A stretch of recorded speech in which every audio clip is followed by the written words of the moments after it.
Tere, mina olen Eija Uus ja sa vaatad, kuulad Rahvaraamatu sisuhäälingut Raamaturännak. Täna, kui see saade läheb eetrisse, on meil emakeelepäev. Head emakeelepäeva.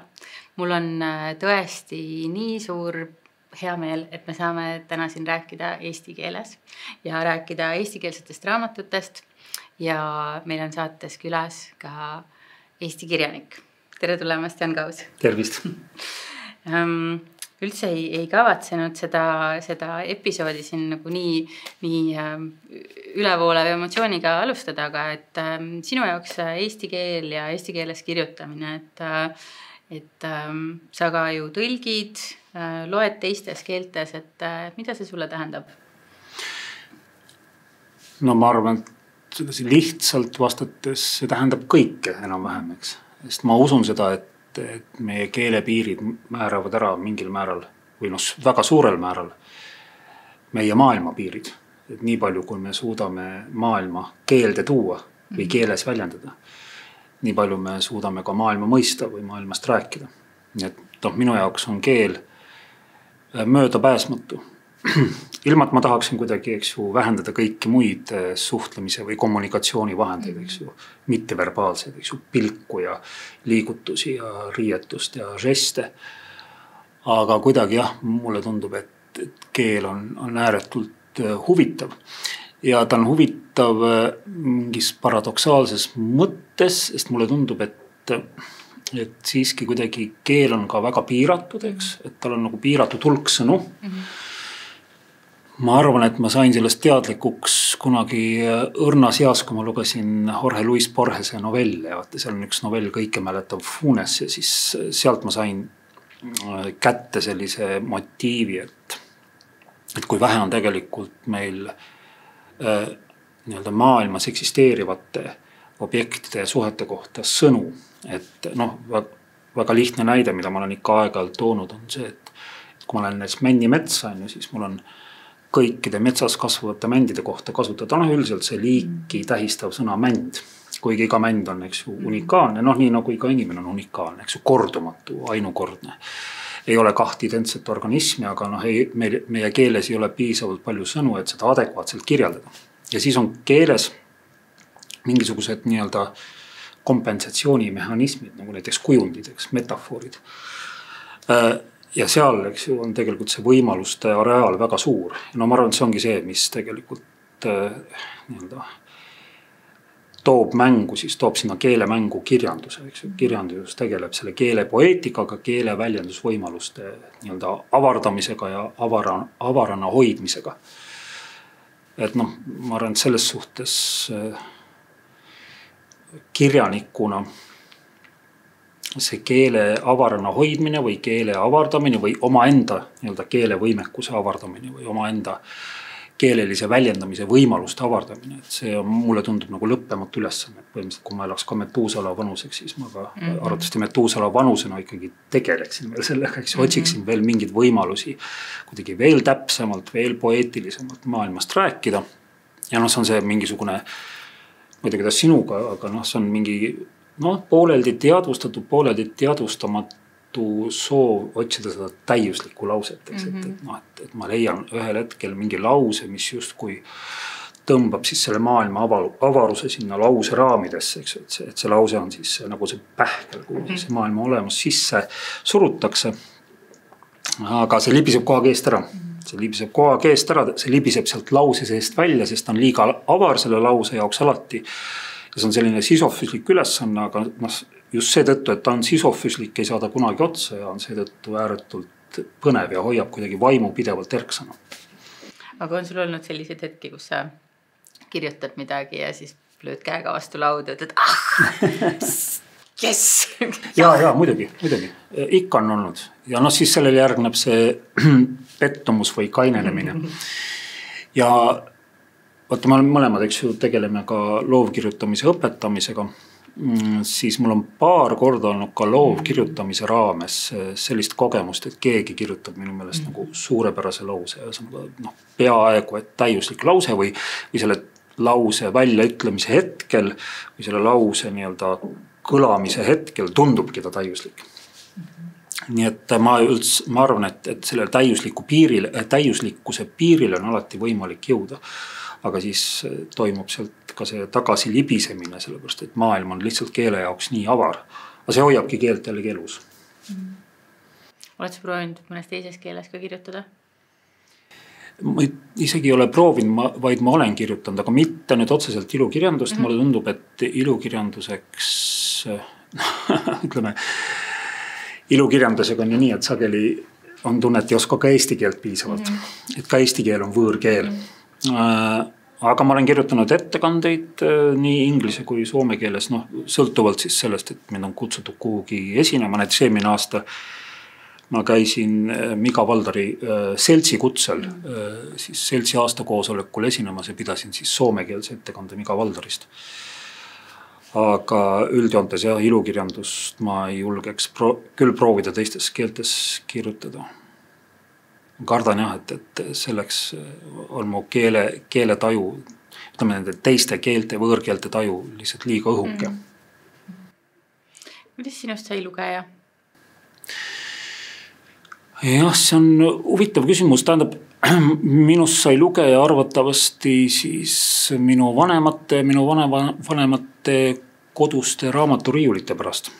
Ja üks minu lapsepõlve selliseid kõige eredamaid ja müstilisemaid mälestusi on seotud tegelikult nii vanema kui ka vanema õe koduse raamaturiiuliga.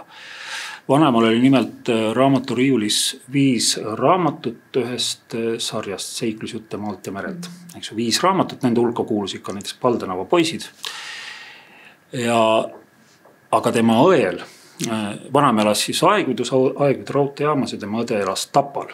Et me sageli siis sõitsime vanemaga, siis koos vanemaga sõitsime tema õe juurde külla Tapale ja tema õel oli olemas põhimõtteliselt terve seeria. Nüüd ma muidugi tean, et mitte täielik seeria, et mitte kõik 56 raamatut või 55 neist, sest kõige esimene nendest raamat pealkirja Koikumine äärel, see anti välja juba 1955 ja väiksemas tiraažis, et need ülejäänud Seiklusjutte maalt ja merelt köite, et need anti välja 30 000 ja 40 000 tiraažides, aga minu meelest, kui ma nüüd õigesti mäletan, siis Koikumine äärel trükiarv oli seal 15 000 äkki või 20 000, ma ei mäleta täpselt. Ja seda Oikumine äärel raamatut siis tädi Hiljal ei olnud. Aga siis ma ei olnud sellest veel teadlik ja kuna vanema need raamatud olid ka minu kaasabil mõnevõrra kapsastunud, siis tädi Hilja raamatud olid ilusti, läikisid nagu prillikivid ja seisid ilusti sellises ääretult korralikus reas nagu sõdurid. Ja neid ei tohtinud puudutada. Ühesõnaga, et ma võisin nad võtta riiulist välja mingisugustel erandkordadel või erandjuhtudel või ma ei tea, kui ma ennast väga ilusti üleval olin pidanud. Ja sealt ma sain kaasa sellise mingisuguse irratsionaalse vajaduse need raamatud kõik endale saada. Ja siis ma hakkasin neid hiljem koguma. Ja ma kogusingi endale kõik need 56 raamatut kokku. Et sealt arvates sai alguse või sai väga tugeva tõuke see armastusraamatu kui sellise objekti vastu. Aga ma arvan, et sellega on seotud ka armastusraamatute lugemise vastu. Aga ma arvan jah, et see vanaema tädi Hilja raamatukogu, et need mängisid lugejaks saamisel väga olulist rolli. Milliseid lugemiselamusi veel sa sellisest varasemast lapsepõlvest, noorepõlvest mäletad? Muidugi ongi need Seiklusjutte maalt ja merelt raamatud mõned. Mis on jäänud muide siiamaani, ma loen neid siiamaani kusjuures. Ja kuna ma loen neid siiamaani, siis üks kinnismõtteid, mis mul raamatute lugemise kohta on, ütleb mulle midagi taolist, et parimad raamatud jäävadki pooleli. Ma olen 3 musketäri kindlasti lugenud mingeid kohti nagu 10 ja 10 kordi, aga ma ikka lähen nende kohtade juurde tagasi, ma ikka tahan nendega uuesti kontakti saada. Ja ma ei oskagi seda seletada miks, et miski nendes raamatutes on, mis hoiab mind nende juures. Ja kusjuures nii Paldenava poisid kui ka 3 musketäri on tegelikult mõjutanud ka minu ruumitaju, et see on ääretult huvitav, kuidas raamatud, mis on, ütleme, sellised raamatud, fiktiivsed lood, et olgu jah, 17. sajandil seal Pariisis eksisteerisid Athose, Porthose, Aramise ja D'Artagnani nimelised tegelaskujud, aga no ütleme lõviosas on ikka Dumas looming nende karakterite osas nagu suur väljamõeldis. Aga mäletan, kui ma esimest korda Pariisi läksin, siis kõige suurema elamuse sain ma siis, kui ma otsisin üles Ferrou tänava, kus väidetavalt Athos oli elanud. Et see on selline täiesti väike selline tänavajupp Saint-Sulpice'i kiriku ja Luxembourgi aia vahel. Ja siis ma seisin seal, mõtlesin, et millises majas siin Athos oleks võinud elada. Seal eriti maju sellel tänaval ei olegi, ta on nii lühike tänav ja mu arhitektuurialased teadmised pole küll väga sügavad, aga ükski maja ei näinud ka nii välja, et ta oleks pärinenud sellest 17. sajandi esimesest poolest. Aga ikkagi ma seisin seal tänaval ja kuidagi ühel hetkel ma sain aru, et ma ootan Athost, mis on nagu eriti irratsionaalne, sellepärast et Athos on esiteks väljamõeldud kuju ja teiseks ta on ka selle väljamõeldud kujuna ammu juba surnud, aga ma ikka kuidagi ootasin teda ja mingisugune meeletusine ootamise rõõm täitis mind. Ma sain ka aru, et see on selline ootamine ilma igasuguse tulemuseta, aga ootamine ise on ääretult tore, et ma ootan, et äkki ta ilmub sealt nurga tagant. Et need raamatud ja siis muidugi ka kõik Astrid Lindgreni raamatud, eriti just meisterdetektiiv Blomqvisti raamatud, siin nad on. Ja ma hiljuti ajasin juttu oma sõbra Pirk Rohelennuga, kes ütles Agatha Christie kohta, et on ikkagi niivõrd oluline kirjanik, niivõrd tähelepanuväärne kirjanik, et on ikkagi ääretult kurb, et sellise kaliibriga või sellise tähendusega kirjanik ei ole saanud Nobeli kirjanduspreemiat. Ja mul on Astrid Lindgreni kohta sama tunne, et ma ei kujuta ilma tema raamatuteta oma lapsepõlve ette. Aga miks need lapsepõlve raamatud mulle siiamaani olulised on? Näiteks Paldanava poisid on mulle siiamaani oluline seetõttu, et ma arvan, et sealt ma kuidagi õppisin ära mingisuguse ääretult olulise asja, mis tegelikult määratleb nii minu, kui ka mulle tundub kõikide inimeste elu. Et see raamat ju lõpeb sellise kurva sündmusega, et õpetaja tuleb klassi ette ja teatab, siis nende klassivenna Erno Nemetšeki matustest. Siis raamat üks peategelasi Janos Poka tunneb oma lapse hinges, et mis asi on õieti see elu, ma püüan tsiteerida, mille kord õnnelikud, kord õnnetud, aga alati võitlevad teenrid me oleme. Ja siis ma kuidagi sealt hakkasin aimamisi aru saama, et milles seisneb see inimese elu kõige suurem selline probleem, millest tuleks minust pidevalt teadlik olla, on see, et meie kujutluste ja reaalsuse vahel on mingisugune suur lõhe, eks ju. Et meie kujutlusvõime loob meile mingisuguse ideaalpildi sellest, kuidas asjad olla võiksid ja siis reaalsus sekkub selle teadmisega, et kuidas asjad tegelikult on. Ja need, kuidas asjad olla võiksid ja need, kuidas asjad tegelikult on, eriti kunagi ei kattu. Mõnikord kattuvad, eks, ja siis kui nad kattuvad, siis me seda sellist seisundit või sellist hetke nimetame õnneks näiteks. Et ma sain sealt, ma arvan, Paldanava poistest selle tunde väga, väga tugevalt kaasa. Ja näiteks mulle tundub, et ma olen seda tunnet siis kogenud hiljem, juba nagu aastakümneid hiljem, sellise juba nagu täiesti, ütleme siis, paadunud lugejana mingite teiste autorite loomingu puhul. Näiteks ma olen viimase 15 aasta üks olulisemad autorid on mul Ingmar Bergman. Mõnest Bergman pidevalt tegeleb, eks ju, selle küsimusega. Üks minu lemmikkohti Bergmanil pärineb tema raamatus Sügissõnad, või õieti on see, eks ju, nii film kui ka näidend. Ja ma ei tea, kas sa oled näinud Sügissõnati. Ühesõnaga, see räägib siis ühest see räägib tegelikult ema ja tütre loo. Ühesõnaga, tütar elab siis oma pastorist abikaasaga seal pastoraadis, leinab oma surnud poega ja tema ema tuleb talle külla. Ema on selline maailma naine, selline kuulus pianist. Ja tuleb siis tütrele külla sedasi lehvides ja seda suurt maailma avarust kõikide võimaluste elu kaasa tuues endaga. Ja tal on millegi pärast jälle see sama selline kujutlus, eks ju, elu kohta või enda elu kohta, et tütar elas nagu väga õnnelikult lapsepõlve. Ja tütar nagu armastab oma ema. Ja siis tütar tegelikult siis rebib selle ema kujutluse lõhki, ütleb, et noh, ta tegelikult ema nagu reetis teda ja siis isa. Ja siis ema saab ühel hetkel aru, et see kujutlus, mis tal oli enda elu kohta, eks ju, enda kui ema kohta, et see ei vasta üldse sellele jutule, mida räägib tütar, eks ta ei vasta selle ema reaalsusele. Nii see ema lebab ühel hetkel seal põrandale, ütleb, et reaalsustaju on anne, eks, mida on antud väga vähestele. Ja mina olen seda enda puhul pidevalt tundnud, et mul on mingisugused kujutlused elu kohta, minu elu kohta, teiste elu kohta, selle kohta, mida teised ühesõnaga minust mõtlevad või maailma asjadest mõtlevad. Ja siis on see reaalsus, eks, kuidas asjad tegelikult on. Ja kogu aeg ma pean neid oma kujutlusi ja reaalsust sobitama. Ja ütleme, et see Bergman minust oma loomingus väga hästi tõstatab selle kujutlusvõime ja reaalsustaju vahelise pinge.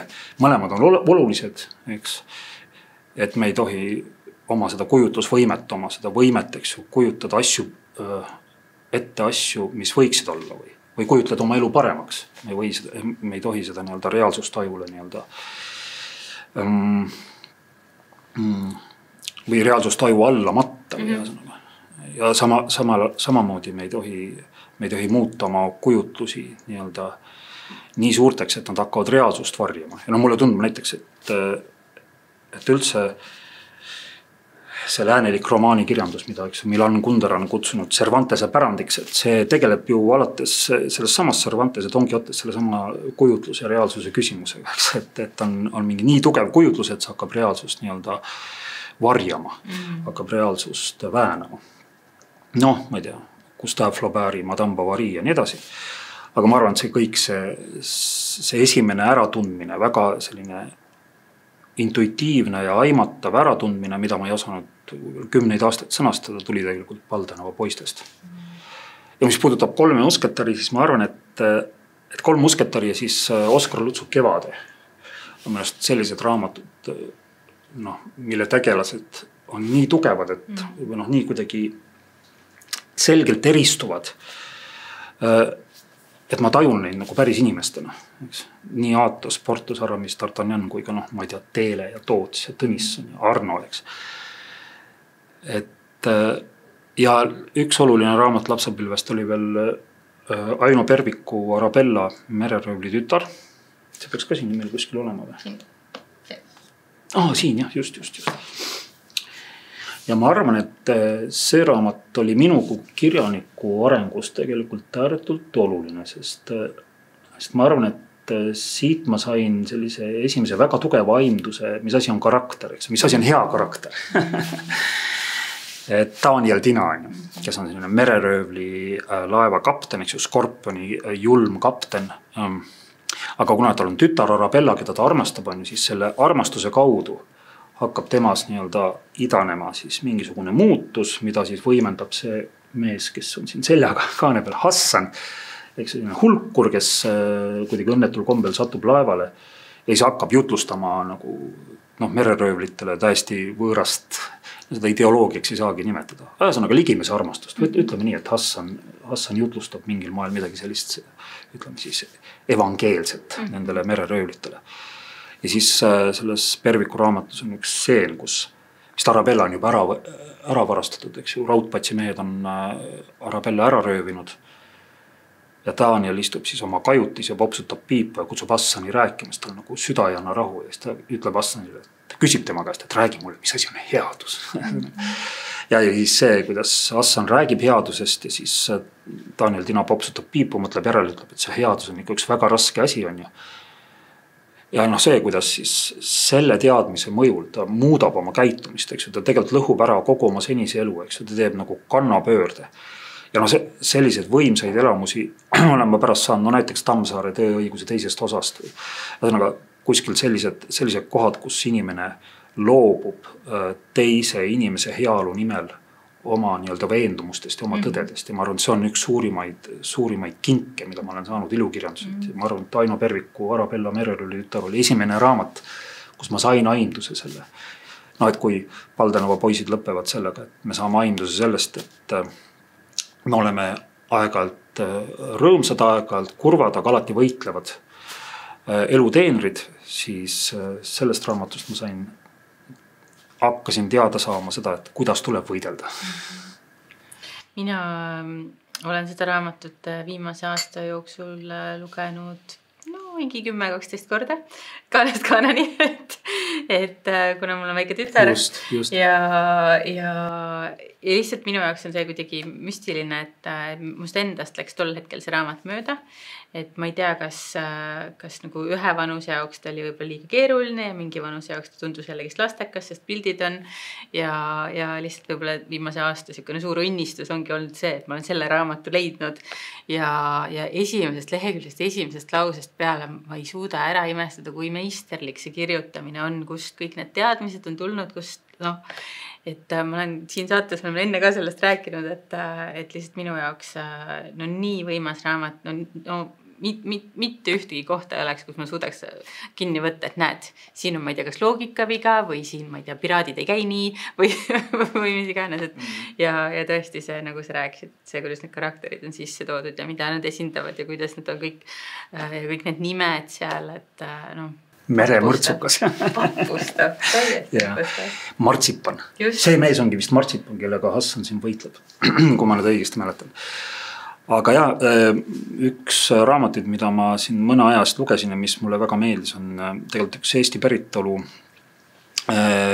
neuroteadlane Jaak Panksepp kirjutas koos Lucy Biveniga raamatu Vaimuarheoloogia. Tema räägib siis sellest põhimõtteliselt, et meie teadvust nii-öelda määratlevad siis sellised affektid või affektiivsed, tema nimetab neid affektiivseteks emotsioonisüsteemideks. Ja ma ei mäleta, kas need oli tal 7 või 8, aga üks nendest on kaotusvalu. Ja mina olen näiteks mõelnud, et kui palju on ikkagi just need lapsepõlves loetud raamatud aidanud mul nii-öelda valmistuda kaotusvaluks. Ühesõnaga aru saada sellest, et kaotusvalu kuulub elu juurde. Ühesõnaga, et sa pead mingitest asjadest, sul ei jää midagi muud üle, kui mingitest asjadest lahti lasta. Ja ma arvan, et üks näide pärineb sellest Pipi Piksukast. Kui Pipi ja Tom ja Annika tulevad tagasi Kurnur Vuti saarelt ja siis on mingid suured hanged, eks ju, nende kodus. Sügav talv ja Pipi läheb üksinda oma tuppa ja siis Tom ja Annika pesevad hambaid ja näevad, kuidas Pipi istub üksi köögilaua taga ja ühesõnaga küünal põleb. Ja mul siiamaani tuleb pisavad silma, et see ühesõnaga seal on mingi aimdus, et kõik see elu saab ühel hetkel otsa, et see kõik ühel hetkel saab läbi, et ühel hetkel sa pead seisma silmitsi nagu sellise üksindusega, sõpruse lõpuga. Et see on nagu nii äge, kuidas ilukirjandusteosed tegelikult kuidagi väga pehmelt ja samas väga tugevalt õpetavad meid hakkama saama just nimelt nende affektidega või nende affektiivsete emotsioonisüsteemidega, mis tegelikult meid ju määratlevad, mida meie mõistus püüab siis kuidagi mingil moel kontrolli all hoida või mingil moel määratleda, lahterdada, kuidagi ratsionaliseerida. Käitusin, vihastasin see pärast eks. Aga et kuidas viha mõista, kuidas vihaga toime tulla. Ma arvan, et siin minust on ilukirjandusest väga palju abi. Mul ühel õhtul laps oli siukene, ta oli vist 3 siis veel ja täitsa ära kustunud juba siuke, et siuke tunne, et ajab juba sousti suust välja ja proovisin teda magama saada ja siis juba just kui magas ja siis ühel hetkel keeras püsti ja ütles, et sina ei ole mereröövel, sina oled oma tütre ema ja siis sõrmenipsust jäi magama. Ja siis mõtlesin, et ta on nii naljakas, et kas ta nägi midagi unes või nii. Ja siis hommikusöögi ajal ütles mulle, et tead aga, et Arabella ema läks hulluks ja hüppas laevalt vette ja uppus ära, et sina ema pead oma tütre eest hoolitsema. Ja siis mul oli ka siuke hingeliigutus, et jaa, ilmselgelt pean, aga et mõnikord neid raamatuid lugedes, mul endal tekib see kõhedus, et kas ma pean talle lugema nii palju mingit kurbust ja seda, aga et see, kuidas sa räägid seda praegu, et me saame sealt tegelikult need esmased kogemused kaotusest ja kuulame sealt õhtujutu äpist, kuulame ka neid sisse loetud muinasjutte mõnikord ja siis seal ka niimoodi, et siin lapse kuulama, ise tegin teisest toest mingid viimased toimetused ja siis läksin voodisse ja siis kuulen, kuidas lugu räägib sellest, et ema ja tütar elavad kahekesi ja siis tuleb mingisugune uus mees sinna majja. Ja siis ka niimoodi ehmatan korra, et mille kohta mu laps kuulab, aga siis saan aru, et okei, tegelikult on vaja saada aru, et on hästi erinevad elud, hästi erinevad nagu prioriteedid peredes, hästi erinevad peremudelid ja nii edasi. Et siis ma tunnen ka, et see Arabella nagu igal lugemiskorral pakub meile jälle mingisugust uut märkamist. Ja see on nii äge, et sa selle meelde tuletasid, ma olin selle nüansi unustanud, aga minu arust see jällegi kinnitab sinu varem öeldud, või seda sinu märkus selle kohta, kui meisterlik on Aino Pervik, eks, et see on üks lause ema kohta, ja seal on nii palju sees selles lause, eks. Et laps hakkab selle peale mõtlema, laps täidab selle tegelikult oma enda eluga. Ja siis hilisemast east, mäletad sa selliseid ka veel mingeid eredaid sähvatusi, mis raamatut mõtlesid, et issand, selline võib olla kirjandus või? Mul oli kuidagi läks nii, et ma lapsepõlves lugesin palju, aga siis ma arvan, et kui ma sisenesin teismelise ikka, siis ma jätsin lugemise katki ja ma suhtusin lugemisse ka üsna pikalt, kuidas öelda, halvasti varjatud umbusuga. Et ma üldiselt suhtusin isegi põlglikult kirjandusse. Nii et ma arvan, et jah, mul on meeles see hetk, kui ma hakkasin jälle uuesti lugema. Ja siis seda hetke ma olen ka mitmes raamatus, ühes raamatus olen kirjeldanud ja ma arvan ka mingites artiklites. Siis ma sattusin 90. alguses, kui ma olin mingi 20-21, ma sattusin mingisuguse seltskonda, kes käis koos praeguse Keskraamatukogu keldris asetsenud Kamina nimelises kohvikus. Ja siis ma kuidagi sulandusin sinna seltskonda ja seal loeti hästi palju. Ja siis mind tutvustati ühel õhtul ühe noormehega, kelle esimene küsimus mulle kõlas nii, et kas sa Salingeri Kuristiku rukkis oled lugenud, ma ütlesin, et ei ole. Siis ta küsis, kas sa Günter Grassi Plektrummi oled lugenud, ma ütlesin, et ei ole, ma ei tean vist mitte midagi. Ja siis ta kuidagi sai peaaegu et nagu pahaseks ütles, et nüüd hakkad lugema või kuidagi hästi kategooriliselt väljendus. See noormees oli Juku-Kalle Raid ja siis ma hakkasingi lugema ja kuidagi miski vallandus. Et ma lugesin ikkagi tõesti nagu ma mäletan seda sama Plektrummi, ma lugesin seda, et ma lugesin seda läbi öö, ma ei suutnud magama jääda. Et ma ikkagi neelasin raamatuid ja mingil kombel on see raamatute neelamise komme siiamaani minus pidama jäänud. Et ma olen suuteline bussis, eks ju, bussis kõikudes raamatut lugeda või ei ole isegi nagu võimalust raamatu lehte keerata, aga ikkagi tahaks lugeda. Ühesõnaga mingites täiesti sellistes ebamugavates olukordades lugema. Võtan poes kassa järjekorras ka raamatu. Jah, just. Absoluutselt, jah. Ja siis ma arvan, seal eriti nagu vahet ei olnud. Kõik, mis ette sattus, kõike lugesin enam-vähem valimatult. Seda, mida sõbrad soovitasid, see kõik avanes mu ees kuidagi hästi kaootiliselt ja kuidagi jõuliselt. Ja siis mõned aastad hiljem, kui ma olin juba piisavalt palju lugenud, siis ma mõtlesin, et ma tahaks kuidagi eesmärgipäraselt oma õpinguid jätkata. Siis ma läksin toonasesse Eesti Humanitaarinstituuti ja seal ma siis hakkasin kuidagi, sain aru, et mu senine haridustase või teadmiste tase on ikka nagu ülimalt lünklik, et koosnebki põhimõtteliselt lünkadest. Ja et ma pean hakkama seda kuidagi metoodiliselt või kuidagi süsteemselt siis neid lünki täitma. Ja siis ainus eksam, mille tegemine on mu kuupäevaliselt meeles, eks oli 17. juuni 1996 ja tegin siis maailmakirjanduse eksamit Rein Rauale. Ja see oli selline maailmakirjanduse eksam, kus ei pidanud käsitlema mitte ainult Euroopa kirjandust, vaid ka Jaapani, Hiina, Pärsia, India kirjandust. Ja siis sealt ma sain mingisuguse enam-vähem mingi ülevaate, et mis tegelikult kõik eksisteerib. Et ma ei tea, 9. sajandil pärast Kristust oli Pärsias juba mingisugused suured luuletajad ja ütleme, et Jaapani suur selline vakatraditsioon sai ka alguse seal 9.–10. sajandil ja nii edasi. Tähesõnaga, et ma sain sealt mingisuguse arusaama kogu sellest kirjanduse ulatusest, kirjanduse diapasoonidest. Pärast seda siis ma hakkasin kuidagi arvatusesti teistmoodi, võib-olla pisut siis süsteemsemalt püüdsin hakata kirjanduses liiklema. Ja siis mingi hetk ma üldse mõtlesin, ma hakkan nagu hoopis kultuuriteooria asemel filosoofiat õppima, siis eks ju lisandusid nagu need filosoofia teosed. Ma hakkasin ka filosoofiat lugema palju. Et nii ta umbes läks, jah. Aga et sa mainisid, et mingis vanuses ei olnud seda lugemise armastust, et pigem oli põlgus. Aga sa ise koostad gümnaasiumi lugemisõpikuid või kirjandusõpikuid? Olen teinud 3 tükki, jah. Jah, et kas seal on sul ka nagu sa ise tunned, et seal on mingi missioon, et kuidagi pakkuda noortele mingeid teistsuguseid tekste kui need, mille sind ennast... No mind tegelikult õpikute juures huvitas pigem see, et võib-olla see kõik, eks ju, sõltub tegelikult lähteülesandest, et kui lähteülesanne on 20. sajandi kirjandus, siis seal tuleb ikkagi mingil määral mingisugust kronoloogiat järgida.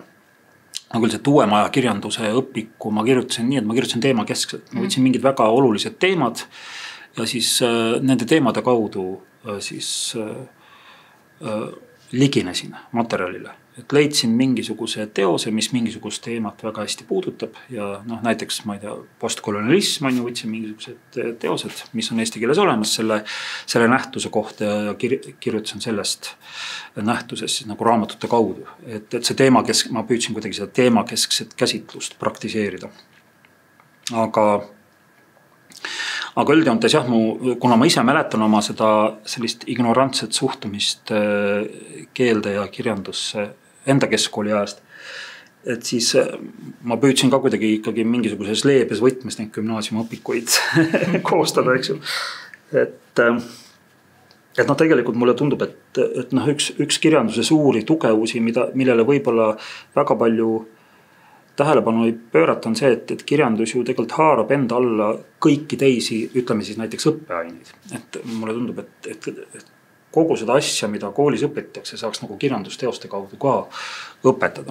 Lihtsalt toon ühe näite, et mäletan, kuidas minu geograafia armastus on arvatavasti seotud mingisuguste ilukirjanduslike teostega. Siis ma mäletan, kui ma lugesin esimest korda Jules Verne'i Kapten Granti lapsi, siis ma sain põhimõtteliselt seda raamatut lugedes sain ettekujutuse lõuna poolkerast. Et millised...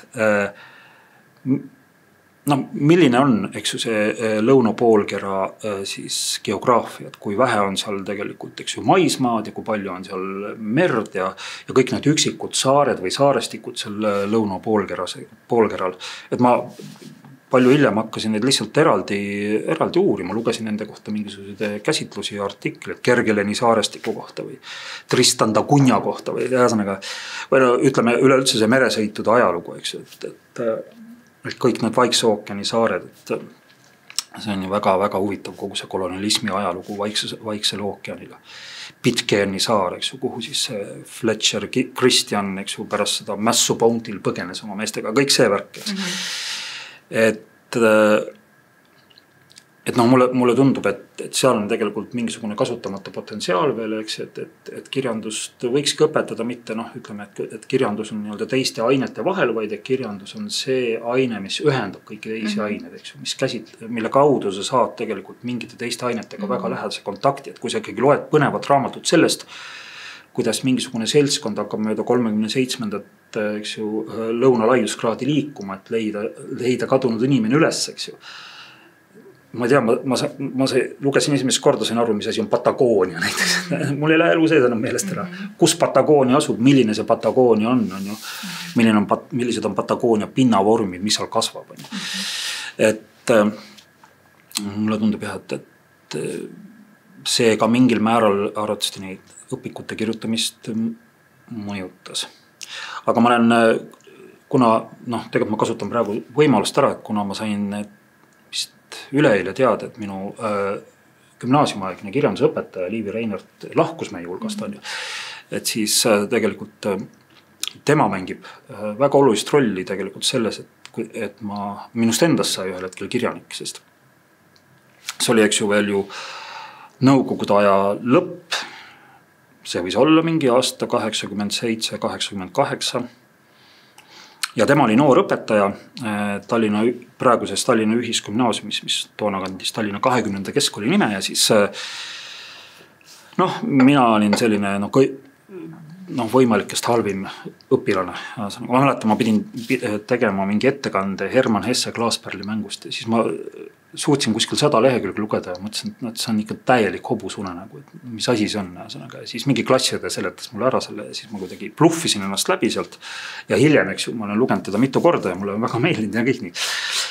Aga siis ühel hetkel Liivi Reinert andis meile loovülesande. See oli ka, ma arvan, selline esimene kord mu elus, kui ma puutusin kokku loovkirjutamisega. Et kirjutage vabal teemal ükskõik mis žanris, ükskõik kui pikalt, ükskõik kui lühidalt, üks tekst, mille pealkiri on Pargipingi prelüüd. Ja siis mina mõtlesin, mis Pargipingi prelüüd on ju, eks umbes 2VTF küsimärk on ja mis värk on ja mõtlesin, ma kirjutan midagi hästi rämedat, kirjutan mingi, et keegi veristati seal pargipingi peale ära ja see pargipink oli üle verega koos ja mingi komissar siis, politseikomissar tuleb seda uurima. Ja mõtlesin, mäletan, kirjutasin, eks ju see hilisteismelise aju, see on peaaegu nagu psühhopaadi aju, et ma olin ilgelt rõõmus, et ma saan nagu halva hinde, ma saan halva hinde, ma ei tea, mis võitluse pidanuks minu ajus tähendama. Ja siis mõtlesingi, et ma saan 2 ja siis ma kirjutan nagu nii rämeda ja koleda loo ja ma sain 5.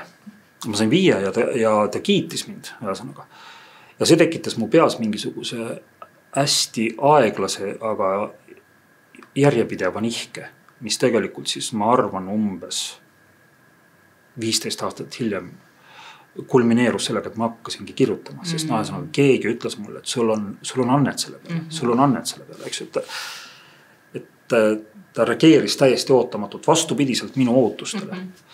Ja ma olen siiamaani talle mitte siiamaani, asi oligi sellest, et ma ei olnud tükk aega tänulik. Ma ei osanud olla selle eest tänulik ja nüüd mul avanes siin äkki oligi nüüd siis suve lõpul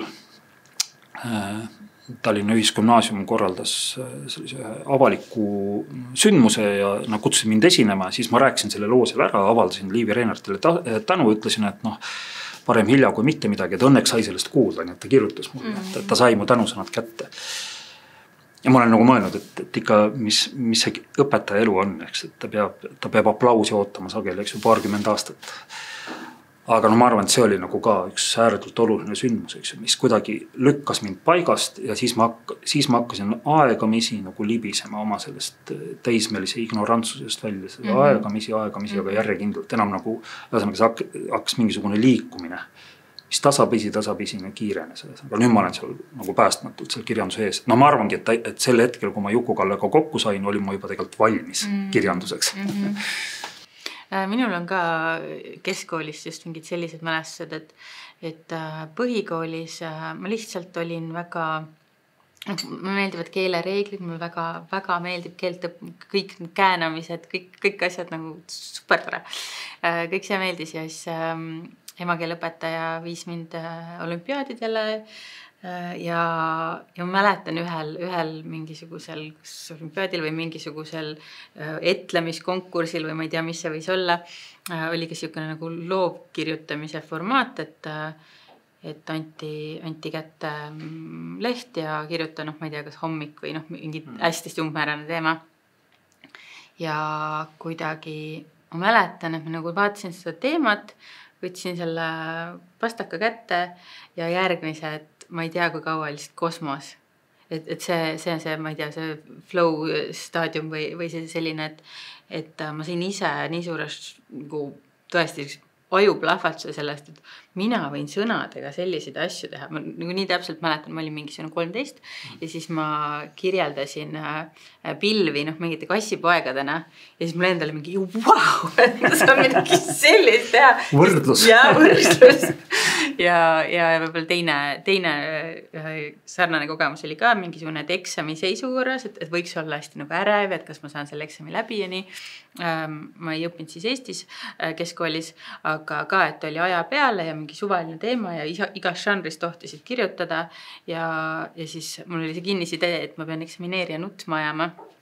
Ja siis ma kirjutasin Eesti teisest printsessist, kes ärkab hommikul Kadrioru lossis ja siis läheb hommikujooksu tegema, aga ta on nii kade oma õe peale, kellest saab kuninganna ja keda kõik nagu jälgivad ja et temast keegi ei hooli ja siis ta uputab ennast Kadrioru pargi sinna purskkaevu. Ja lihtsalt mäletan, kuidas ma kaifisin seda kirjutamise kogemust. Ja siis, kui ma olin Eestisse tagasi ja tegin riigieksami kirjandit, siis ma vist kirjutasin selle 6 tunni jooksul 3 erinevat kirjandit, sest ma lihtsalt nii kaifisin seda tunnet. Et tõesti see, et nagu õpetaja poolt see nagu julgustamine ja tee ja mine ja tol hetkel, ma olen hiljem mõelnud seda, et lastena me teeme ju, kunst on nii suur osa elust, et me joonistame, ma ei tea, 2-aastasest, umbes 18-aastaseni kogu aeg tegeleme mingi käelise kunstiga. Tantsimist on koolis enamikel mingis vormis kuhugi maani, laulu, mida kõike ja siis äkitselt, ma ei tea, saame 18 läbi ülikooli, kui me mingit muud asja tegema ja kõik see kunstiline pool, mida sa oled nagu esimesed 18 aastat oma elust teinud, see lihtsalt kaob päeva pealt ära. Või nagu asjade välja mõtlemine näiteks. Ma arvan, et siin ongi õpetajad väga olulised, eks, et kui satud õpetajale, kes ütleb, et annab sulle ühel või teisel moel märku, et ära lõpeta, võid jätka, eks, tee edasi. Et siin on mingisugune, ta tajub siin mingit potentsiaali või tajub mingit tee otsa, eks, mida tasub hakata kõndima. Ja kuidas siis, kuidas siis sinust kirjanik sai? Et ma saan aru, et võttis aega, võttis nagu mõtlemist. No jah, ma arvan, et jah, see võttis aega, jah. Sest ma arvan, et ma hakkasin tegelikult ju avaldama tekste nagu üsna hilja. Ma üht-teist proovisin kirjutada ja saatsin ka ajakirjadele. Ütleme, et jah, mu see liikumine oli jah selline vaevaline. Et ma olin jah, ütleme, ma olin vist 30. eluaasta all, kui ma hakkasin siis täitsa nagu metoodiliselt avaldama ja hakkasin juba mõtlema endale kui kirjanikule. Aga ütleme, et tegelikult praegu ma olen juba sellises kohas oma elus, et minu jaoks nagu kirjandus on üks eneseväljendamise viis, eks vaata see, mis sa just rääkisid, on, et me kooli ajal tegeleme nii palju igasuguste loominguliste praktikatega ja siis need kuidagi kaovad meie elust ära. Et mina olen nüüd justkui nagu nende loominguliste praktikate külluse juurde tagasi jõudnud, on, et ma olen nüüd, eks ju, ja nüüd võib juba enda kohta öelda, et vanu igi olen, eks ju, avastanud.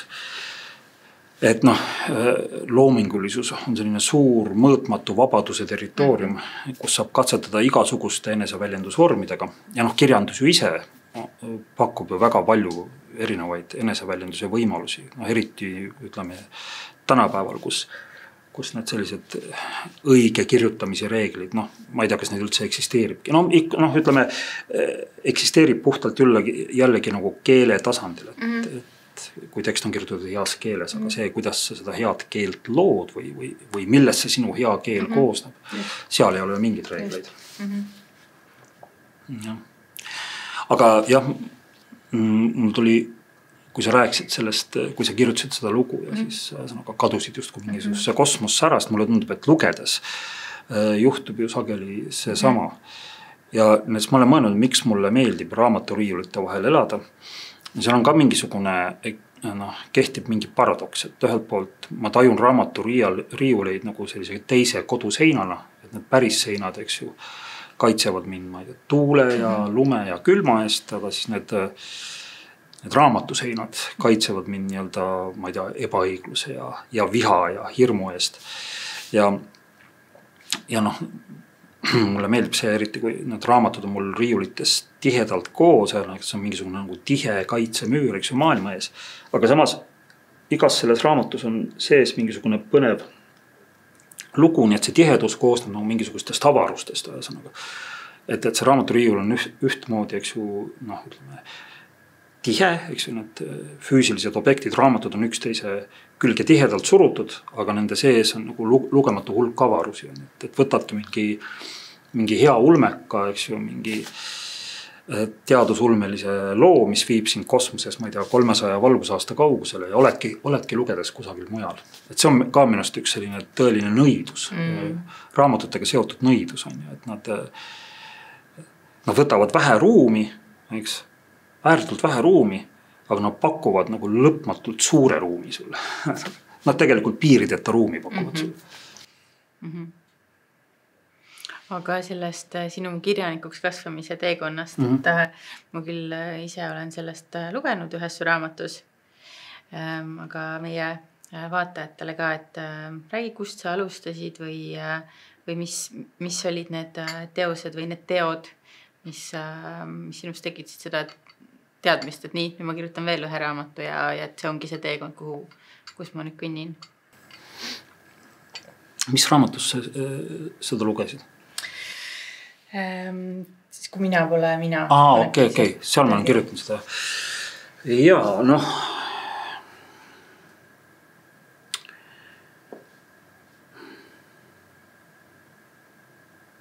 Mulle tundub, et mu teekond ei ole olnud selline sirge ja selge.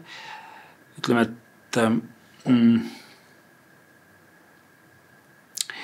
mingi hetk ma ikkagi tundsin, et ma tahan saada romaanikirjanikuks või ühesõnaga, et ma olen enne kõike romaanikirjanik, et ma enne kõike kirjutan romaane, aga ma arvan, et üks väga oluline sündmus mu elus leidis tegelikult aset sel ajal, kui ma hakkasin kirjandusse sisenema, et ma käisin koos mõningate oma kirjanikest, luuletajatest, kolleegidega, mäletan, et oli Elo Viiding ja Kalju Kruusa ja Asso Krull. Käisime Soomes sealsete luuletajatega kohtumas ja siis seal ma kohtusin esimest korda sellise Soome proosaluule fenomeniga. Sattusin sellega esimest korda tihedalt kokku, nägin, kui palju seda seal kirjutatakse. Ja siis mõnest Soome proosaluuletajast saigi mu väga hea sõber, et ütleme, et üks nendest siis Timo Lappalainen on väga olulist rolli mänginud, et ma kuidagi just tema loomingu kaudu avastasin selle proosaluule sisemise potentsiaali selle, et see on mingisugune hästi huvitav vahevorm, et ta just, eks ju, koondabki endasse nii luule kui ka proosa väljendusvahendeid ja jällegi mingisugune vaheala. Ja nüüd ma üldse tunnen, et mulle kunstis üleüldse, kui võtta neid kauneid kunste kõige laiemas mõttes, meeldibki see vahealadel viibimine, eks, et see, et sa oled kusagil kunsti ja teatri vahealal või kunsti ja muusika vahealal või muusika ja kirjanduse vahealal, et ühesõnaga ole mingisugustel vahealadele, siis kasuta oma väljendusvahendeid seal või püüad nendele seal mingisugust uut väljendusvormi leida. Ja siis Timo kirjutas mingis väga konkreetses laadis, ta on selline üksik, ühtaegu nukker ja irooniline Soome mees, selline keskealine Soome mees, mõtiskleb maailma üle, palju lugenud on ju, pisut nii-öelda omadega puntras, eks ju, maailma äärealadel. Ja see tema selline soe iroonia või selline empaatiline iroonia mulle väga istus. Ja kuidagi see viis mind tegelikult siis selline, et ma 2009. aastal avaldasin oma esimese miniatuurikogu, mille pealkiri muidugi väga suurt kujutlusvõime lennukust ei näita, et raamatu nimi oli Miniatuurid, aga ühesõnaga ma pärast seda olen päris palju miniatuure kirjutanud ja just ka sellistesse katsetuslikes situatsioonides, kui on näiteks tahetud, et näiteks toon ühe näite, et üks siis välitingimustesse loodava mööbliga tegelev firma tellis mult Tallinna teemalisi miniatuure. Ühesõnaga, et ma nende kataloogi kirjutasin siis Tallinna teemalisi miniatuure. Ja siis me leppisime kokku, et ma kasutan siis selle firma nimi on Eksteri, et ma kasutan neid Eksteri istmeid. Ühesõnaga, et kõnnin Tallinnas ringi ja vaatan, kus need Eksteri istmed on ja siis istun kuhugi ja siis kirjutan sealt. Ühesõnaga, mõtlen mingisuguseid lugusid välja. Et see miniatuur, kuna ta on selline vahevorm, siis ta ka võimaldab selliseid huvitavaid lahendusi.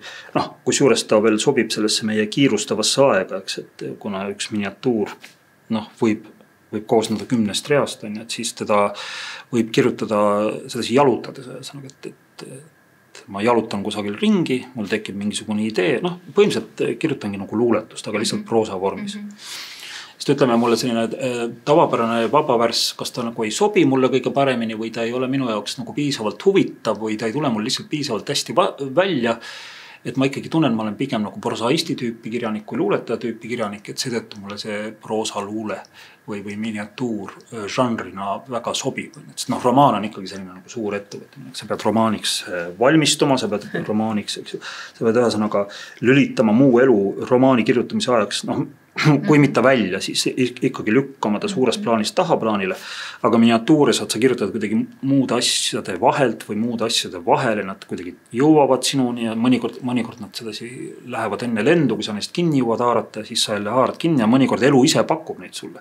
Sest mis mulle miniatuuride juures meeldib väga on see, et sa saadki poetiseerida mööduvust ühesõnaga.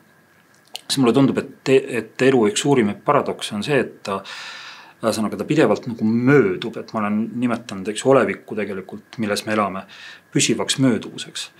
Ja siis kui on võimalus haarata mõni hetk sealt püsivast mööduvusest ja muuta ta nagu siis miniatuuri kaudu või miniatuuri vormis möödunu püsivuseks. Et ma võtan mingisuguse täiesti kaduva, täiesti efemeerse hetke, eks ju. Keegi tänav nurgal ütleb kellelegi midagi. Ja siis ma kirjutan selle üles ja mõtlen sinna mingi loo välja ja panen selle kirja. See on nagu mingisugune, ma olen seda nimetanud ka sekundi venitamiseks või mingisugune võitlus selle pidevalt mööduva ajaga. Et see on nagu tulutu võitlus, aga samas on selles ka nagu midagi ilusat või poeetilist. Et mul just seetõttu tundub, et miniatuuri see vorm on väga suure potentsiaaliga. Ma ei ole siiamaani seda potentsiaali nagu enda jaoks täielikult ära kasutanud, aga jah, et ma arvan, et miniatuuride kirjutamine on minu enda seda kirjanduslikku väljendust nagu hästi palju avardanud. Et kui midagi nagu enda sellest kirjaniku teekonnast praegu esile võiks tõsta. Aga sa oled kirjutanud väga paljudes žanrites ja nagu üsnagi läbisegi, et sul ei ole vist nii, et nüüd nagu 10 aastat on ainult romaanid ja siis nüüd on ainult selline proosaluule. Et kuidas see juhtub, et sa kirjutad erinevates žanrites või kuidas need teosed on sündinud või kuidas see tuleb su juurde, et see teadmine?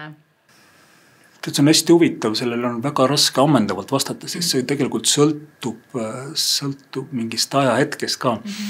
Et ma olen ikkagi viimased 10 aastat elanud sellist ikkagi täiesti raskelt rutiinivaba elu, et mulle tundub, et sellest rutiinivabadusest ongi saanud omaette rutiin, mul ei ole 2 ühesugust päeva ja üldiselt minu kirjutised sõltuvad üha rohkem sellest, mis minu ellu ette satub, et milliseid ettepanekud mulle tehakse, et mul on see õnn ja rõõm, et väga erineva taustaga inimesed, kujutavad kunstnikud, arhitektid, teatriinimesed, muusikainimesed pöörduvad mu poole mingisuguste ettepanekutega, et kirjuta mulle sellest või kirjuta mulle selles žanris. Näiteks ma arvan, kui see asi suure hooga peale hakkas, siis väga oluliseks kujunes mu koostöö Märt-Mattis Lillega, heliloojaga, kellele ma olen kirjutanud ju 3 libretot põhimõtteliselt. 2 neist on ooperid ja kui ta esimest korda minu poole pöördus, siis ta tahtis, et ma kirjutaksin ooperi teemal, mis käsitleks siis Ameerika vallutamist. Ameerika mandri vallutamist, kogu seda sellist kolonialismi, seda ekspansiooni, indiaanlaste hävitamist. Ja üleüldse seda teemat How the West was won. Ja siis enne kui ma hakkasin kirjutama, siis Märt-Mattis Lill käis mul vist mingi aasta jooksul külas, istusime, ajasime juttu, siis lugesime mingid raamatuid, tõi mulle igasugust kirjandust, ma lugesin, mäletan seda Bartolomeo de las Casas Destruction of the Indies, mis mulle siiamaani kuidagi väga oluline raamat on ja sain sellest väga palju teada ja siis hakkasin libretot kirjutama. Ja 2009, oli siis jõudis see libretto lavale Von Krahli teatris, Mart Koldits lavastas selle. Ja sealt sai mu koostöö tegelikult temaga alguse. Kuna ma olen olnud nüüd ka pikka aega lavakunsti kateedris kirjandusõpetaja, siis sageli paljud minu endised tudengid teevad mulle mingisuguseid teatrialaseid ettepanekuid, et noh, midagi nende jaoks kirjutada. No näiteks hiljuti ma tegin väga huvitavat koostööd kunstnik Taavi Suisaluga. Ja ma olen tallegi tema näituste jaoks korduvalt kirjutanud ja alati need ettepanekud on ju kuidagi eripalgelised. Nad ei liigitu eriti kergelt mingi selge žanri alla, et kuna see lähteülesanne on sageli väga konkreetne ja noh, mingis mõttes justkui nagu kitsendav, siis ma olen just nagu nendest kitsendustest leidnud mingisuguseid nagu uusi võimalusi. Vaata, et kui sind asetatakse väga kitsasse ruumi, siis sa hakkad otsima mingisugust teist väljapääsu. Et noh, tavaliselt lähed uksest, on ju, ei, ust ei ole siin ruumis, on ju. No lähen siis aknast, aknad ka ei ole, okei, ma äkki on siit kuidagi ülevalt. Et näiteks üks hea näide on ju see Flo Kasearuga kahasse kirjutatud raamat Vangerdused, mis sai alguse ju sellest, et Flo Kasearu ema Margo Orupõld, kes veab seda Pärnu naiste tugikeskust, pöördus minu poole, ütles, et noh, et ta on sellest koduvägivallast ja lähisuhte vägivallast nii palju kirjutanud, on ju, aga et ta kuidagi tunneb, et tal ei ole enam mingisuguseid vahendeid, et sellest kirjutada, et ta on justkui nagu ise pisut sellest ühest ja samast sellist retoorikast ära väsinud. Et kas oleks võimalik sellel teemal kirjutada nagu ilukirjandust? Et kõik need õudsad lood on ju, et neid kuidagi ilukirjanduslikult väljendada. Ja mulle tundus see ülesanne nagu täiesti võimatu. Et kuidas ma võtan nagu mingite naiste sellised nagu aastakümnete pikkused üleelamised, teen neist mingisuguse, eks ju, loo. Ja kuna see ülesanne tundus mulle peaaegu et võimatu, siis ma võtsin ta muidugi suurima rõõmuga vastu, sellepärast, et see oli jälle mind paisati mingisse väga kitsasse ruumi, kus ma pidin leidma nagu huvitava või hea väljapääsu. Ja siis ma hakkasingi kirjutama selliseid maagilise realismi võtmes lugusid, kus eks ju siis see loo algus on päris nagu päris loost, eks ju sellist päriselt nagu õudsast suhtest, on ju, vägivaldsest suhtest. No ma mäletan, et kui ma selleks raamatuks materjali kogusin, neid lugusid lugesin, siis ma sain aru, et millised epideemia mõõtmed on see koduvägivald Eestis võtnud, et see on täiesti õudne. Ja siis juhtuski nii, et ma hakkasin siis katsetama, hakkasin neid kirjutama neid lugusid, ma tahtsin nagu leida mingid sellised lõpud lugudele, mis nagu kuidagi vabastaksid neid naisi, et annaksid neile naistele mingisuguse nagu tunde, et see, kuidas ütleme, et seda ma ei saa enam muuta, kuidas lugu algas, seda ma võib-olla ei saa muuta, kuidas lugu on siiani kestnud, aga ma saan muuta seda, kuidas lugu edasi läheb. Et seal on mul hästi suur vabadus, et see on samamoodi looming. Et kui ma olen sattunud sellise vägivaldsusse, et siis ma tegelikult saan loominguliselt mõelda, et leida mingisugune väljapääsu võimalus. Muidugi minul on seda nagu seal kõrvalt vaadates kerge öelda, aga mulle tundus, et see on kõige adekvaatsem viis, kuidas sellele ülesandele vastata. Ja siis ma mäletan,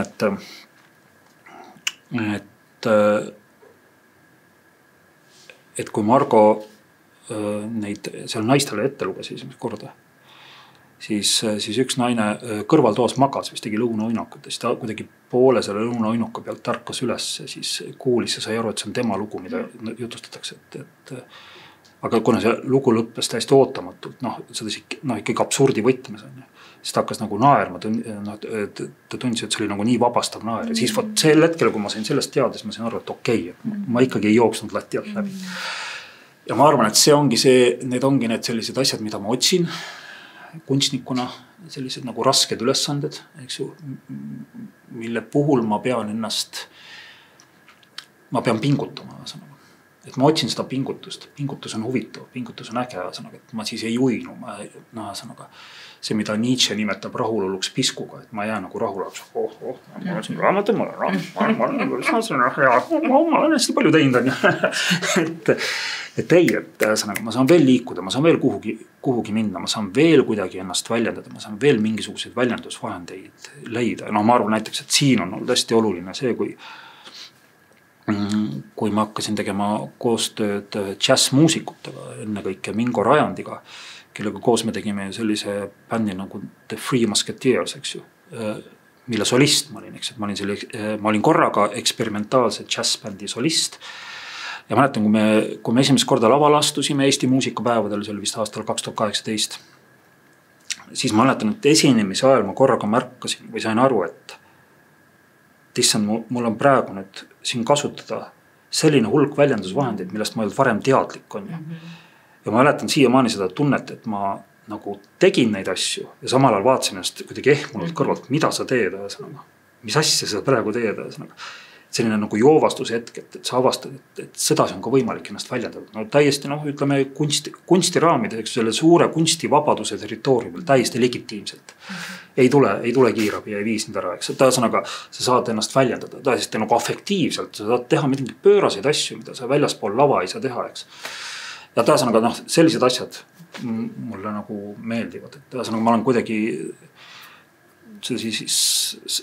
mulle tundub, et see protsess, mis sai alguse kunagi sealt ühisgümnaasiumi kirjandusklassist, kui siis Liivi Reinert, eks ju, reageeris ootamatult minu sellisele, mingisugusele kaootilisele purskele. Et see kestab siiamaani, et selle nagu selle järellainetus kestab siiamaani. Et ma siiamaani nagu avastan ennast. Ja ühesõnaga, ma ei tea, et ma olen 54 aastane praegu, et ühel hetkel ju peaks justkui nagu taltuma. Aga et ma ei kujuta ette, et mis siis saab. Selles mõttes, et ja ma muidugi ei mõtlegi selle peale kogu aeg. Praegu seda kirjeldades jäin korraks mõtlema. Et lihtsalt tulebki otsida mingisuguseid uusi väljendusvahendid, sest mulle tundub, et kunstis, sealhulgas kirjandus on neil tegelikult lugematul hulgal. Ja just see, kuidas sa ühesõnaga kohaldad iseenda häält, seda oma häält, eks ju see, näiteks kirjaniku puhul saab rääkida inimese käekirjast, eks ju, Eija Uusi käekirjast, et kuidas näiteks sa kohaldad oma käekirja mingite uute oludega, mingite uue raamistikuga, eks ju, kuidas sulle antakse mingisugune teistmoodi ülesanne, kuidas sa paned sellest teistmoodi ülesandes oma hääle kõlama. Et seetõttu ma mingil hetkel justkui nagu tundsin, et kui ma hakkan tegema sellist koostööd, kus näiteks teine osapool, näiteks helilooja, ütleb mulle, et lähteülesanne on selline, et justkui ma piiran enda vabadust, aga siis ma sain tegelikult aru, et ei, et ma rakendan oma hääle selle lähteülesande teenistusse, ma püüan liita oma häält siis teiste häältega ja tekitada mingi uus selline keskkond, eks ju, kus need hääled siis koos kuidagi kõlavad. Et seetõttu mulle nagu väga meeldib teha koostööd, just isegi mitte ainult kirjanikega, vaid just ütleme siis teisi loomingulisi praktikaid esindavate inimestega. Et sa püüad omaenda väljendusvahendeid kohaldada mingisse teise ruumi, eks ju, tõlkida mingisuguse teise olekusse või teise väljendusviisi. Sest selline klassikaline romaanikirjaniku või luuletaja elu on ka küllaltki üksildane, et seal üksinda seal arvuti taga justkui. Et see on hästi, hästi kihvt, kui sa saad teiste nagu enda ajupotentsiaali paned kellegi teise ajupotentsiaaliga kokku ja paned selle mingisse ruumi, siis mis sealt tuleb seal täiesti uust. Ja just sa saad temalt mingeid häid mõtteid. Ja näiteks üks asi, millega mina olen seda kirjaniku üksindust siis kuidagi mahendanud või sellest eemale liikunud, ongi just see, et mulle meeldib üha rohkem kirjandust esitada, kirjandust ette lugeda ja isegi mitte nagu enda tekste. Enda tekste ma olen väga harva, ma esitan teiste autorite tekste, Eesti autorite, välisautorite tekste, loen klassikat, loen tänapäeva.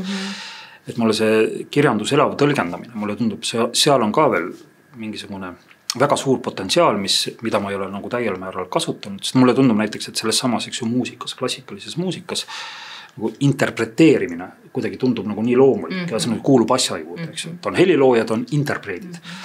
Ja mulle tundub, et kirjanduses võiks samamoodi olla, eks ju. Et mingis mõttes ma näen seda täiesti ühe võimaliku teekonnana enda puhul, et minust saabki tegelikult interpreet. Ma arvan, ma elaks seda interpreedi elu palju suurema hea meelega nüüd praegu, eks ju, ma tunnen. Et just kirjanduse tõlgendaja, kirjanduse elav tõlgendaja. Et ma lähen kuhugi ja siis loen enda jaoks olulisi tekste, esitan neid, annan oma tõlgenduse nendest. Ja sedasi tegelikult saab ka kuulajaskond otse kontakti, vahetu, kiire kontakti väga paljude erilaadsete tekstidega. Väga nõus sellega. Aga meil hakkab nüüd aeg niimoodi vaikselt siin juba ära tiksuma. Räägi, millised on sinu viimase aja suured lugemiselamused olnud teistelt autoritelt? Jah, neid on ju rohkem, kui jõuab kokku lugeda. Just äsja ma lõpetasin Graham Swifti raamatu Emade püha, mis on väga ilus armastuslugu.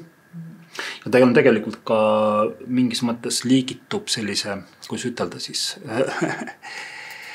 siin on mingit sellist kvantfüüsikalist ajataju ka tajusin mina siin raamatus, sest see räägib tegelikult sellest sellisest nagu täiuslikust armastuse hetkest, eks ju, kus armastajad on nagu ühes hetkes tugevalt kohal. Nüüd see hetk hakkab varjutama nende järgnevat elu, et ühesõnaga nad ei saagi mingis mõttes sellest hetkest enam välja, et see on nagu selline mingi puhta oleviku hetk.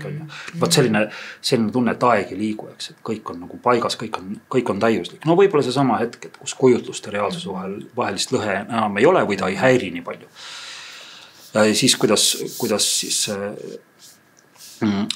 siis naissoost peategelane püüab selles hetkes edasi olla või tegelikult mees annab talle võimaluse olla selles hetkes edasi, et püsida seal olevikus. Et see on minust väga ilus raamat, ma kavatsen sellest ka veel arvustuse kirjutada.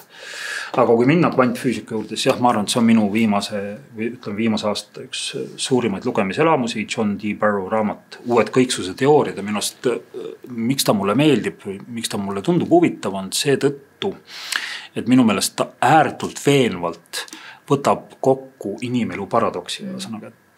Et inimesed otsivad oma ellu selgust, nad otsivad mingisugust selget, ilusat, lihtsat, suurt lugu, eks ju, mis justkui nende elu nii-öelda määratleks kõikide elu, eks ju, määratleks tervet ühiskonda.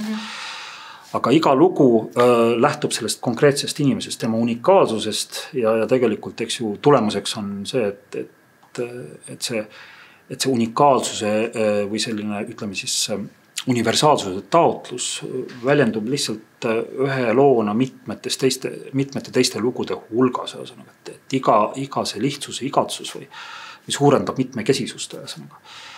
Ja ütleme, see on minu kui kirjaniku interpretatsioon, aga tema toob sind väga hea näite, et näiteks kui me võtame, eks ju, siis vesiniku või veemolekuli on ju, mis eks on H2O, eks, et siis see on väga lihtne ja see on väga lihtne kirja panna, eks ju, et on 2 vesinikuaatomit, 1 hapnikuaatom ja et see on kõik väga lihtne.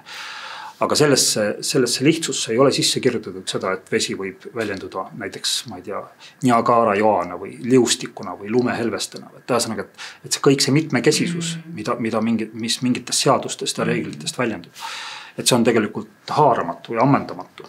Et ka meie sinuga väljendame seda mitmekesisust, eks me oleme inimliigid, on ju, kuulume inimliiki, inimliik omakorda kuulub, eks ju, teatud organismide lahtrisse ja kõik organismid, eks ju, neil on mingi ainevahetus ja püüavad elus püsida ja kadumist vältida. Aga see, kuidas me seda teeme, see, kuidas me näiteks ennast väljendame, et see on alati unikaalne. Et esimene erinevus on see, et sina oled naine, mina olen mees, ütleme, sa oled minust, eks ju, noorem ja nii edasi, ma olen lühinägelik, sina nii lühinägelik ei ole ja nii edasi, ja need on kõik, eks ju, pealispindsed erinevused. Suuremad erinevused tulevad, eks ju, välja, eks ju, selles, kuidas me täpselt asjadest mõtleme. Ja see, kuidas ta selle ühtsuse ja mitmekesisuse vahelise vastuolu justkui ilusti ära lahendab, John D. Barrow, et see on mulle väga südamelähedane. Siis see Iida Turbeise Surelikud, sellest raamatust on ikka väga palju räägitud. See tegelikult on, siin on selline loom siis kaane peal nagu Stelleri meriõhv. Ja nende Stelleri meriõhvade hästi kiirest kadumisest ta nagu räägibki. Need Stelleri meriõhvad siis sealt avastati sealt Beringi merest. Ühesõnaga oligi vist Beringi isegi mitte, jah, ütleme äkki seal kuskil Kamtšatka poolt. Ma täpselt seda kohta nagu ei mäleta, aga ühesõnaga, et vist Beringi ekspeditsioon avastaski. Ja kuna nad olid sellised hästi sõbralikud, elasid madalas vees sõnaga, ja nad ei osanud inimesi karta ja nende siis rasv oli vist põles väga hästi ja liha oli ka maitsev, et siis nad kütiti üsna kiiresti maa pealt ära. Ja sõnaga seda kuidagi hästi ilusalt ja kuidagi õrnalt see Turbeinen kirjeldab seda, et kuidas me loodust hävitame, eks ju. Et kui kiiresti me oleme võimelised loodust hävitama. Siis üks viimast aastate väga suuri lugemiselamusi on see Kazuo Ishiguro Lohutu ja see on selline raamat, millest on tegelikult võimatu rääkida. Ühesõnaga sellepärast, et kui ma hakkaks selle süžeest rääkima, selle süžee, vähemalt minu tõlgendus, on selline, et ma saaksin selle ühe lausega kokku võtta ja siis ei oleks enam seda huvitav lugeda, aga ütleme, võin rääkida sellest mõjust, millist mõju see raamat mulle avardas. Ma hakkasin seda lugema, ta on selline peales pinnal, eks ju, lihtne raamat, eks ju. Tegelane läheb kuhugi on ju ja peab midagi tegema ja siis tema teele satuvad takistused, mis takistavad tal seda tegemast. Siis ma loen ja mõtlen, väga asi see on. Ma ei tea, tõesti. Ja siis ma olen kusagil raamatu poole peal ja siis korraga. See on ju see, mis asja, ta tegi ju seda. Ühesõnaga, see äratundmine oli täiesti nagu plahvatuslik.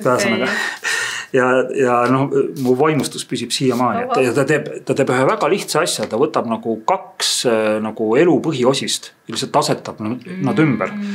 Ja tulemus on täiesti vapustavalt äge ühesõnaga. Ja ühesõnaga täiesti geniaalne raamat. Aga jah, ma rohkem ei saa sellest rääkida, siis ei oleks huvitav lugeda. Ja see Valérie Perrani raamatud, eks, on ka ääretult ilusad. Et nad on sellised ühtaegu kurvad ja helged lood. Et nad on minust nagu selline täiuslik õhtune lugemine. Et nad ei ole liiga rusuvad, nad ei ole ka liiga kuidagi elukaugelt lillelised. Et nad, ühesõnaga, sageli ju hea kirjandus on selline, et kui ta vaatab otsa nii-öelda elu ilusatele külgedele, siis ta samas ei unusta, eks ju, kannatusi. Või kui ta vaatab otsa kannatustele, siis ta ei unusta elu ilusaid osasid. Ja millest Valérie Perrin siis nagu väga ilusti hoiab seda tasakaalu, et selle nii-öelda elu tumedate ja helgemate külgede vahel.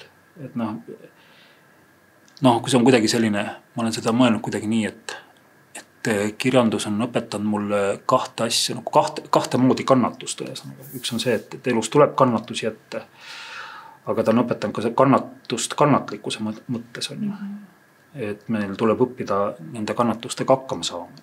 See tegelikult määrab mingis mõttes nagu sellise inimliku vastupidavuse. Kui hästi sa kannatustega toime tuled, kui kannatlik sa oma kannatuste suhtes oled. Et sa näiteks ei hakka neid kannatusi teiste peal välja elama või sa ei muuda neid kannatusi vägivallaks või ei muuda neid kannatusi hirmuks või ebaõigluseks.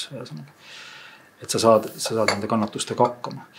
Mulle tundub, et näiteks see lilledele värsket vett ka haakub selle motiiviga. Ja tegelikult ma arvan minu kõige üldse läbi aegade kõige olulisem raamat, mis on mind mõjutanud. Enamatast võib-olla nii vaimustunud ei mõtle, aga ma olin ütleme 30 aastane, kui ma seda esimest korda lugesin, ehk siis tõesti oma enda kirjaniku teekonna alguses John Fowlesi Maad, et see ikkagi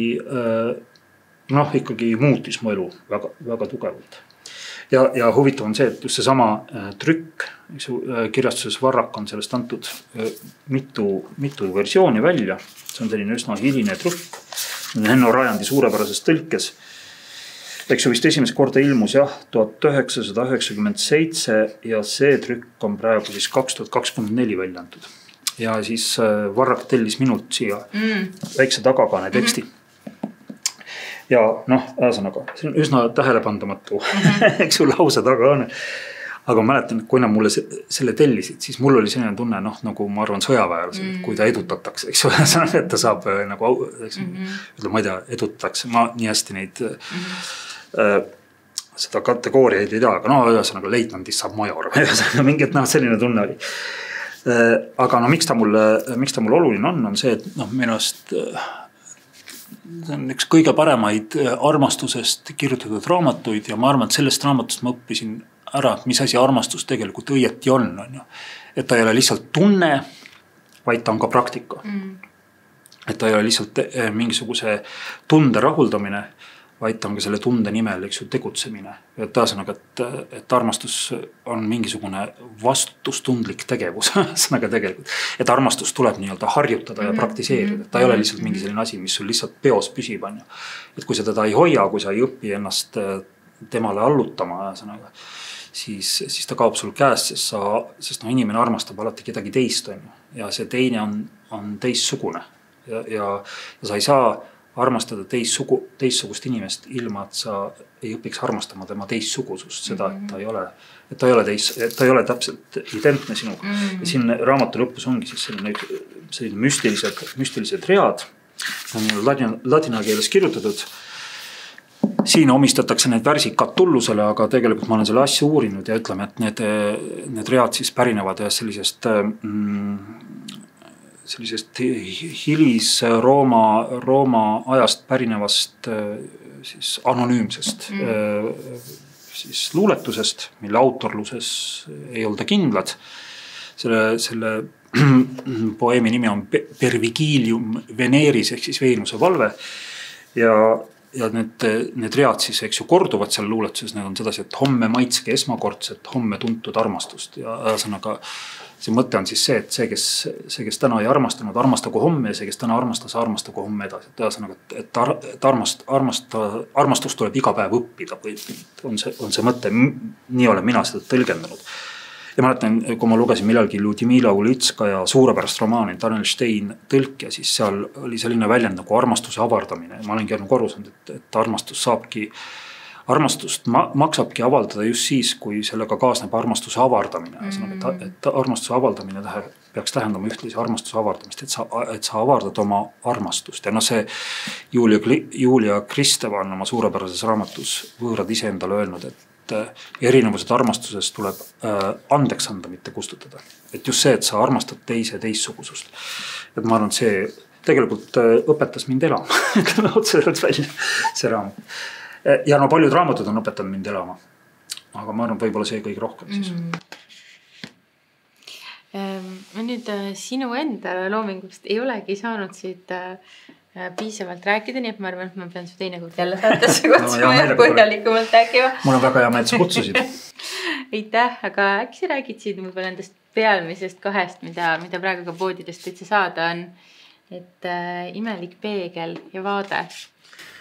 Nojah, vaade on tegelikult, ta on nagu selline jällegi žanriliselt väga raskesti määratletav teos. Et ta on selline esseeraamat, aga ta koosneb ka sellist miniatuuridest. Pisut on siin nagu sellist reisikirjanduse hõngu ja siis on siin ka nagu filosoofilisi arutlusi. Aga ühesõnaga see räägibki tegelikult vaatamisest või sellest, et kuidas maailma vaadata, mis pilgule avaneb ja mis pilgule avaneda võib. Ja selle raamatu algtõukeks sai üks Heik Hermanni essee, kus ta räägib nagu kahest maailmas olemise viisist, biopealsusest ja okeaanilisusest. Et on kaks viisi maailmas olla, et üks viis on siis see, et sa vaatad maailma justkui nagu distantsilt, et maailm on justkui biopeal ja teine on siis see okeaanilisuse perspektiiv, et sa oled seal maailmas sees, maailm ümbritseb sind. Ühes nii-öelda vaatad sina maailma, teises, eks ju, maailm tuleb sinu peal. Ja mulle tundub, et siis selline täiuslik vaade avanebki siis, kui see biopealsus ja okeaanilisus kokku sulavad. Et ühtaegu nagu vaatad maailm on sinu ees lahti ja sa vaatad maailma teatud distantsilt ja samas sa sulad selle vaadatavaga kokku, sa oled osa sellest vaadatavast ja sa sulandud sina maastikku. Et seda kannab mingi taoline mõte. Ja Imelik peegel on arvasti minu kõige eksperimentaalse raamat.